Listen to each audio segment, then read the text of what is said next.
Now, Annie and I had met when I was home on furlough one time, but we probably, we didn't stay in real close contact.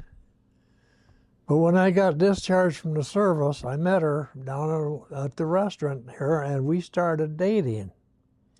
Because I had known her, but even before I went overseas, she was 16 years old, and I said, "No, you don't wait for me, babe, because I'm going to be gone for a long time, and you're 16 years old.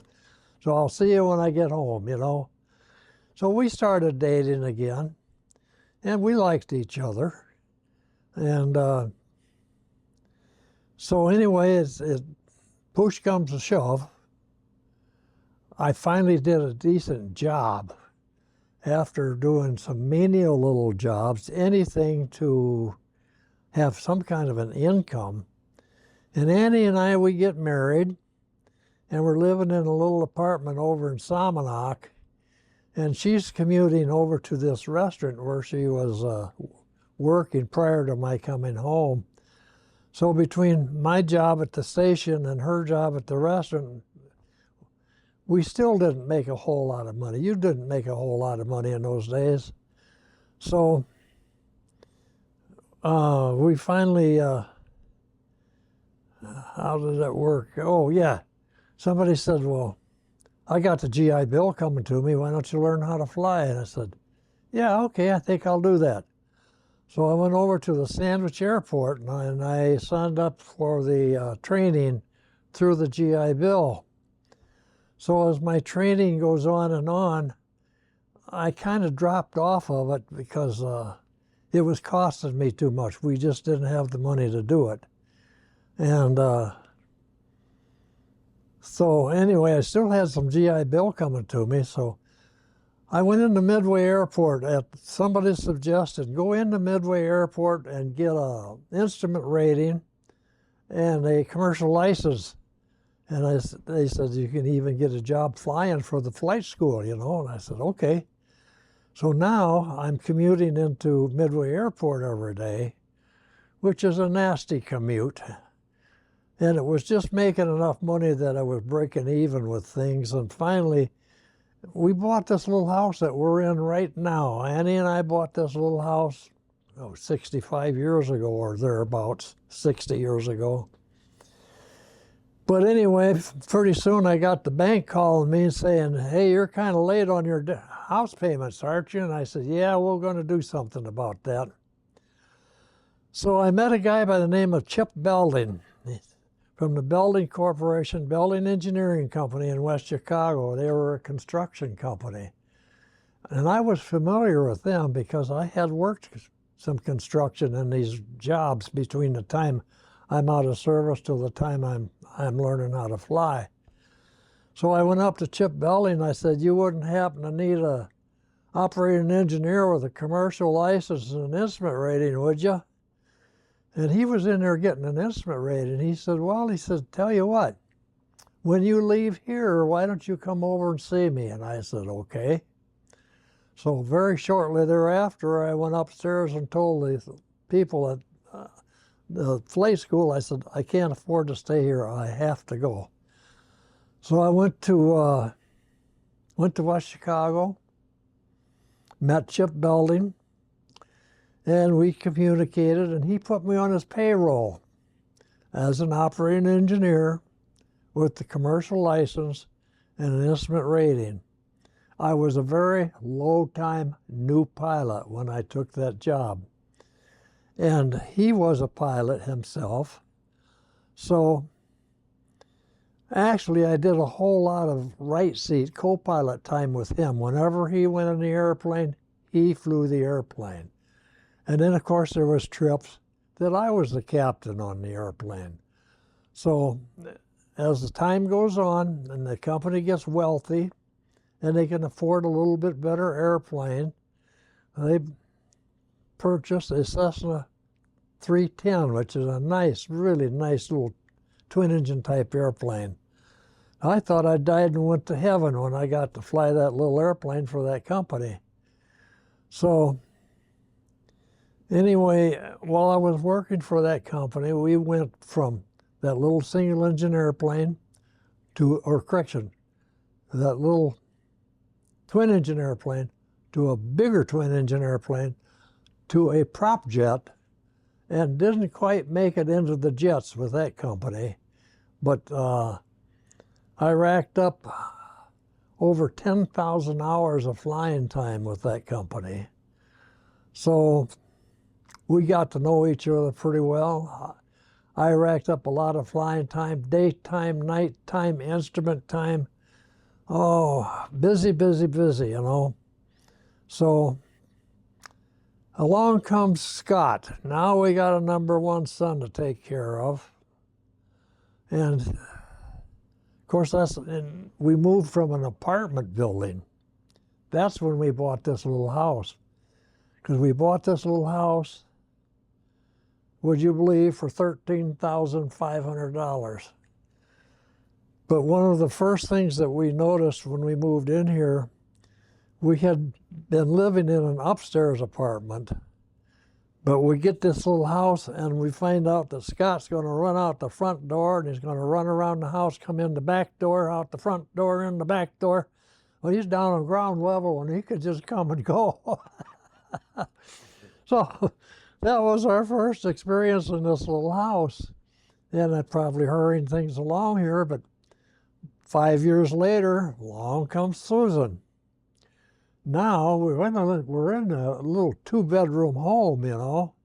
So Scott and Susan are, when they're younger, you know, they can sleep in the same room. However, it got to the point where Scott would come out, "Mom, Susan's singing. Mom, Susan's blah, blah, blah." So, okay, we need a bigger house. That's all there is to it. So your mother had a friend that her husband was a carpenter. So we got him to build the addition onto this house. Everything from the kitchen to on the north side of this house was all added on for the extra bedroom, and Scott and Susan could each have their own bedrooms. And I guess you could say kind of like the rest of it's history, you know. We've been here for, well, we were roughly, Scott, I think he was roughly 5 years old when we moved in, and he's 65 now. So that goes to show you we've been here for a long, long time and have no, and I'm not going anyplace, you know. So anyway, your mother, Scott's mother, and my wife, she died with a defective heart at age 85. So I have been in this house now without her now for a little over 3 years. Susan quit her job, whatever job it was, and she came home to be her mother's caretaker. So Susan had the little bedroom there, and Annie had the front bedroom. So Susan was her caretaker. And eventually, then we had hospice come in for Annie. And so she moved to the back of the house. And that's where she passed away, is in the back of the house. Her biggest fear was that she would die in a nursing home. So she never had to die in a nursing home. And I don't think that I want to die in a nursing home either. So Susan is now living with me. And yes, I could probably call her my caretaker. I'm not to the point where I need a lot of care anymore, but who knows? Maybe in the near future I will need some care. And I'll have somebody in my house to watch over me, you know? So, anyway, that's pretty much up to date now. In my entire flying career, to get back into that, I flew over, in my logbooks, I have approximately 12,000 hours of flying time. And that means an hour of flying time is wheels up to wheels down. That is a lot of flying time. So the building corporation, building engineering company, they were struggling through some financial problems, and I got a job with the charter company. No, between there, I left the building engineering company, and I went to work for Chicago Rawhide Manufacturing.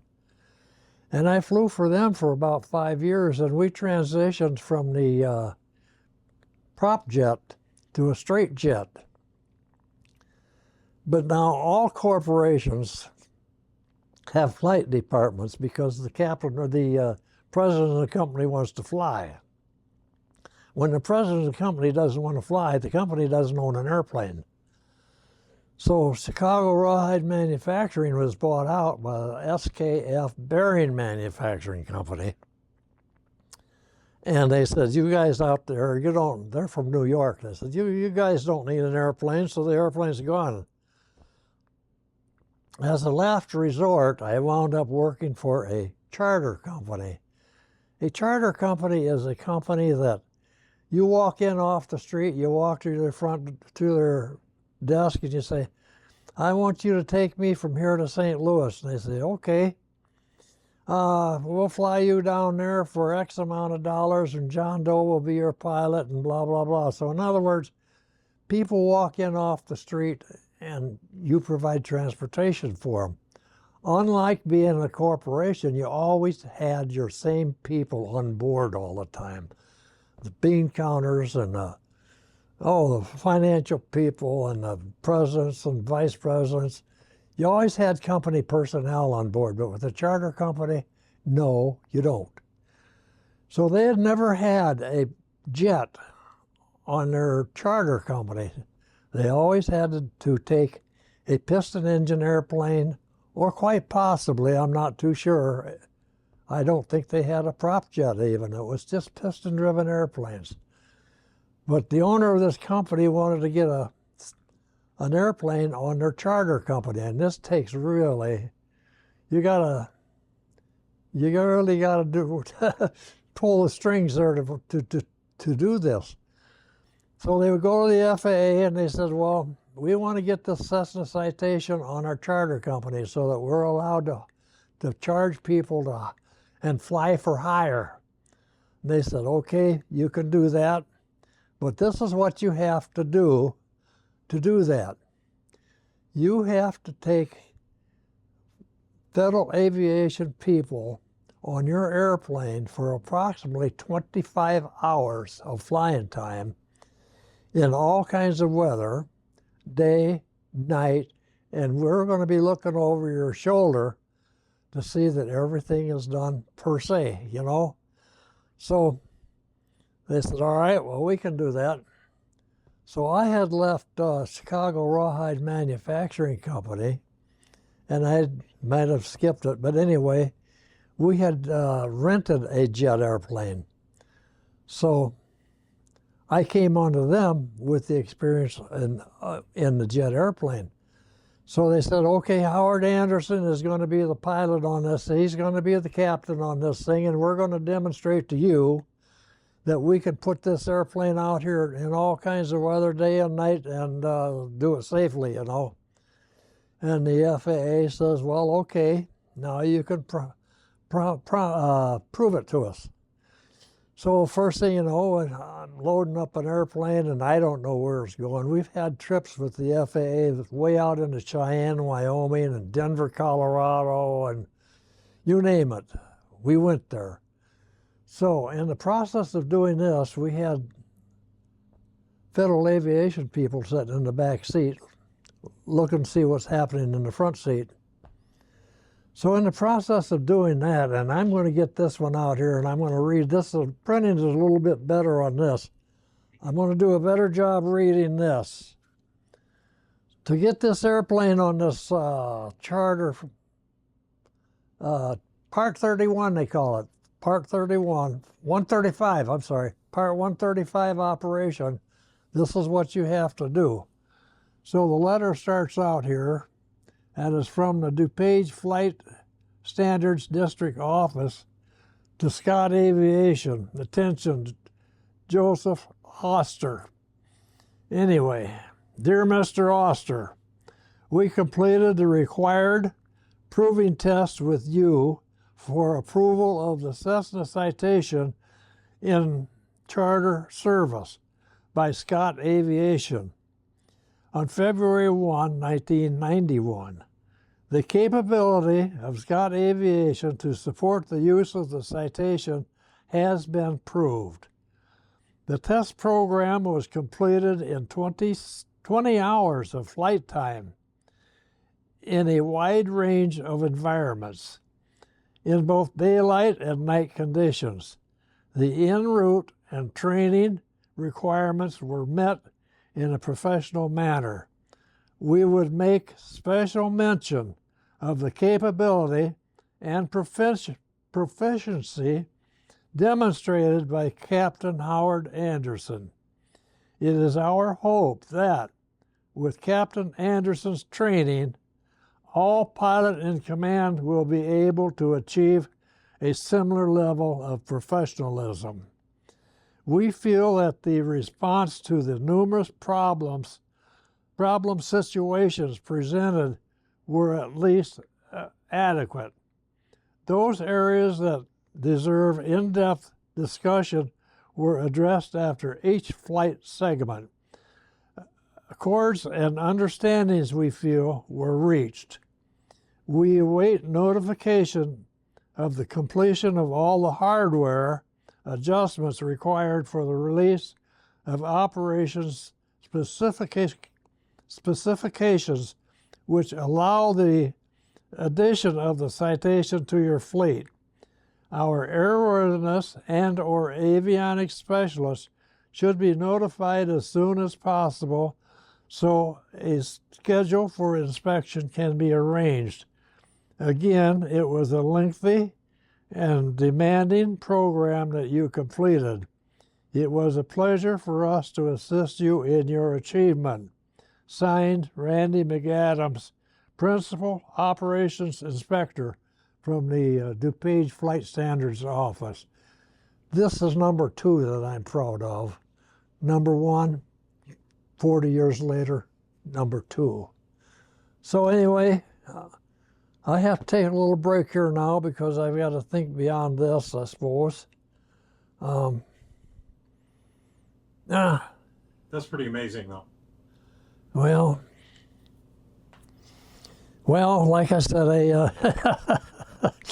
here I am at 91 years old. I still have my mind, but I think this kind of work over the years and years and years has to keep your mind sharp, you know? So, yeah. Well, congratulations on that. That's still very cool. Yeah.